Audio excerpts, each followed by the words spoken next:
Cilat janë rregullat bazë që çdo besimtar duhet të di përpara se të fillojë agjërimin e tij në këtë muaj? Apo nuk ka? Jo, ka rregulla, patjetër, çdo ritual ka rregullorën e vet. Rregulli bazë është që njeriu, themi ne, të bëjë niyetin, që nënkupton ta vendos me zemrën e tij edhe me mendjen e tij që ai do të jetë agjërueshëm. Dhe kjo është shumë e rëndësishme sepse është vërtetuar dhe që njeriu kur vendos diçka, gjithë qenja e tij, mendja e tij, trupi i tij i përgjigjet këtij urdhri dhe po themi përshtatet gjithë trupi në varësi të këtij urdhri.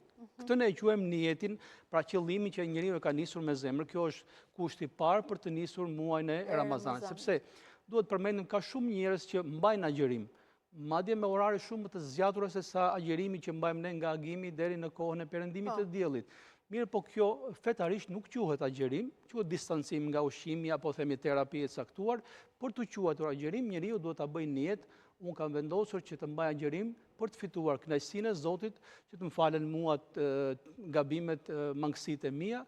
Dobit, po themi trupore, materiale janë të natyrshme, po janë të dytat, nuk duhet të jenë ato parsoret. Kjo për të quajtur agjërim. E dyta është të distancohet njeriu totalisht nga ushqimi, pija dhe marrëdhëniet bashkëshortore, nga agimi deri në perëndimin e diellit.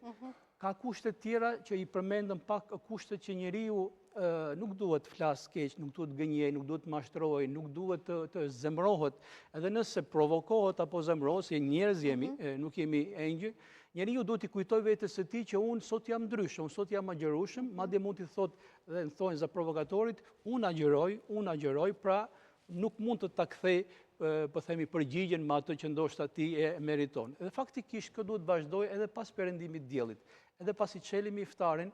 Pra nuk është thonë se i thyem prangat, tashmë jemi të lirë të bëjmë çfarë të duam, njeriu e ruan këtë gjendje shpirtërore dhe gjatë kohës së agjërimit dhe mundohet ta ruajë edhe pas kohës së agjërimit. Patjetër që pas perëndimit të diellit ai ka drejt, madje duhet haj, duhet pi, do bëj jetë normale, por nga aspekti shpirtëror duhet vazhdoj pak a shumë në atë gjendje.